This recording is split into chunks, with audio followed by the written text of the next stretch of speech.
Засушливое лето, обмеление реки Иреляк заставило мирнинцев использовать ресурсы озера Чоналыр, чтобы не лишиться питьевой воды. Однако эти меры вызвали беспокойство некоторых жителей. Немногие верили, что за год водоем успеет восстановить свой баланс, но опасения оказались напрасными. О состоянии озера сегодня и о том, когда откроется купальный сезон, рассказывает Роман Муконин.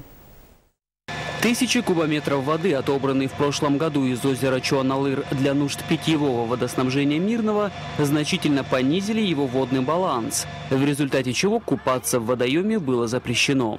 Не все верили, что за год уровень озера восстановится, но снежная зима внесла свои коррективы. И в этом году вода в Чоналыре поднялась основательно. К тому же мероприятия по осушению дали свои положительные результаты, позволив провести санитарную очистку территории.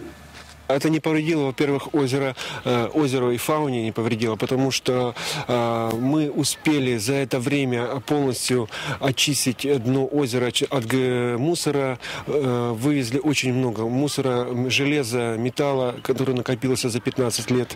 Сегодня здесь вовсю идет подготовка к открытию купального сезона. Рабочие красят домики и скамейки, убирают мусор и другие ненужные конструкции.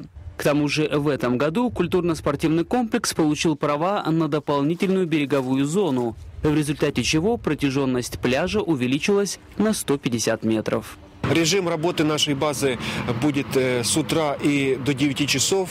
В 10 часов уже просим жителей города Мирного покинуть пляжную зону и территорию озера Чоналыр, так как здесь у нас стоит охрана, и здесь работники будут у нас работать, спасатели, до 9 часов.